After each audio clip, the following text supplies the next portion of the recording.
Thank you, Mr. Speaker. My colleagues, I like to call this rules change the spirit of 76 rules change.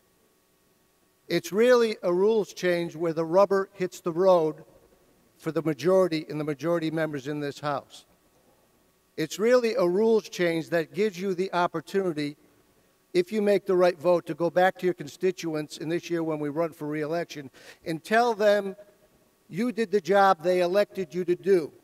Be a representative on their behalf. Be able to get important and significant legislation to the floor of the New York State Assembly for a discussion, a debate, and a vote for their best interest and for their quality of life. One thing it's really not is a Republican rules change or even an entire body rules change. It's really a rules change to empower you, the Democratic majority. Basically, what the rules change says is that if a majority in this House, 76 members of this body, representing over half the governing body in this House, representing over half the population of New York State, sponsors a piece of legislation, it would have to come to the floor, not for passage, not have to pass, but for discussion, debate, and a vote.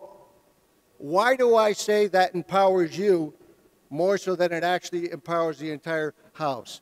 Well, I define, and most people would define, a representative democracy in a majority as a majority of members, whether they're Republican members, Democratic members, people who say they're of an independent party, any affiliation, as long as they're a part of this 150-member body. Your Speaker, Mr. Hastie, defines it as 76 Democratic members as a part of the 100 and some majority members that you have. You know what the problem of that is? You can't pass a bill or get it to the floor with 76 members in your own majority. You can have 80 members and you can't get it to the floor. In fact, I have several bills where 80 of your members are on it that never come to the floor. You don't have the power to bring a bill to the floor if there's 104 every one of your members, because the Speaker has the power to stop it from coming to the floor. So this actually doesn't just empower the entire body and really make this a representative government. It empowers you, your majority, to get bills to the floor.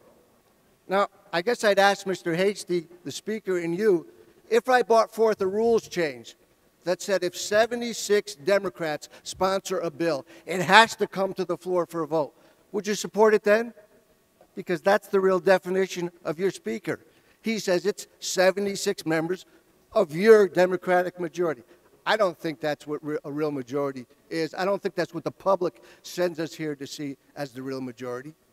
Now, having said that, let me preface my remarks, Mr. Speaker, by saying I'm not putting this rules change forth, or our conference isn't putting forth to denigrate any of you, or to denigrate the majority, or Mr. Hastie as the Speaker, or the majority leader of the Senate.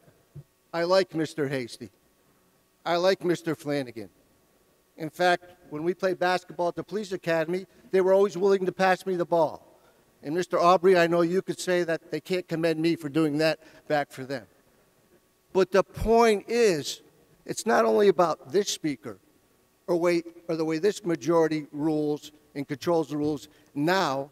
It's the way it was controlled in the past, the power of the leadership in the past, the power of the leadership now, and what will be sustained if you don't make significant changes, which you promised. Now, I heard Mr. Morelli, and what I heard about those reforms you made was blah, blah, blah, blah, blah. Zero. You should be embarrassed to say that. And again, I say that not to denigrate you, but really he said we're going to consider things. Well, you've been considering them for a long time.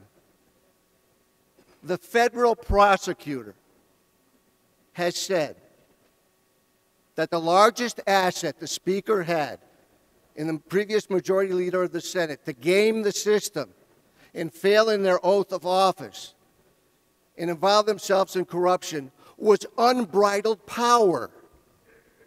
And he's also talked about the fact, as many of you, as we have, has pointed at those leaders and say, those are the bad guys. Those are the guys who corrupted the system. Those are the guys who had the power to do it. My colleagues, it wasn't the most important part of this representative democracy that gave them the power. You gave them the power. Majorities in the past, you, the majority, now have sustained it. And if you vote against reasonable reforms like this and rules changes to really make this a democratic system here, you're not supporting real change in this House. You're continuing to sustain it. You have provided the Speaker with this power, and you haven't changed a thing with the President, Speaker. And in all deference, the Republicans haven't done it in the Senate either. You're going to continue the status quo. Now, the fact of the matter is, in 1776, we had a revolution. It was a violent revolution, but something good came out of it.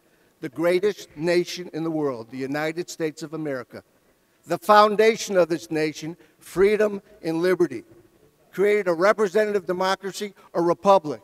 My colleagues, under the rules right now, we're less of a representative democracy and more of a dictatorship and I'd say a kingship.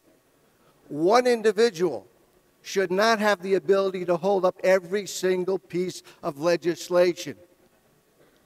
There's a young lady that's going to be coming to the Capitol in a couple weeks to support a piece of legislation, which we have over 30 sponsors right now, which does the same thing that you could provide us with this rule change. Her name is Janet Grishaber. You may remember her daughter, Jenna Grishaber. She was a nurse in Troy. She was killed by a first-time violent felon who was let out on parole. Janet came here. She talked to all of us as legislators. Got 130 sponsors on a piece of legislation. 130 members in this body. Certainly enough to pass it, but not enough to bring it to the floor. You see, there's a difference to suggest that you have power because you're in the majority. I could ask all the members over there, of all the bills you've put together, how many have you got to the floor? And I certainly would say it's probably 2 or 3 or 4% at the most, except for a few of you. The fact of the matter is, the Speaker would not allow that bill to the floor. She sat up in the balcony.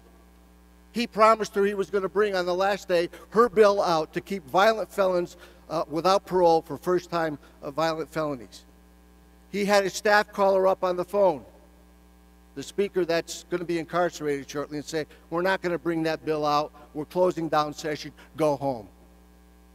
She asked the same question then that many of your constituents are asking now. How can one person, regardless of who he or she is in any body in a representative democracy, hold up a piece of legislation from coming to the floor with 130 sponsors? The answer then is the same answer now, because you as a majority empowered that leader to do that. You have an obligation to take that power back. Pre says you should take that power back. He says if you see it, you should say something about it. You know what? We can't see it, because when the 3 men in the room make those deals to have these pockets of money, I think you really want reform. I think you really want changes, just like we do. I think you want to know where that slush fund was that Speaker Silver used to aggrandize himself by giving grants to an individual so they could send clients back to him. You're not going to find that in the next budget coming up unless you demand the governor present us with a budget like that. Unless you demand the governor and we pass a budget that says if Speaker Hasty decides and negotiates and makes us a deal to have a pocket $5 million, $10 million, we know where that money is. And when he allocates it out, we know, the public knows, the media knows where he allocates it to. If not, we just have the quid pro quo going on. We have the status quo going on. If you don't want to have the power with 76 of your members, forget about us. Maybe you don't want us involved. I think 76 should be either Republicans or Democrats. But if you don't want the power to go back to tell your constituents, with 76 of my Democratic colleagues, with 80 of them, with 130, I could pass it if it got to the floor. But the Speaker's so powerful I can't get it to the floor. That's not acceptable in a representative democracy. Mr. Speaker and my colleagues, I would ask you to take back this government as representative for the people you represent and pass the spirit of 76. There was a revolution. Let's have a revolution here on behalf of the people we represent. Mr. Speaker, I move this rules change.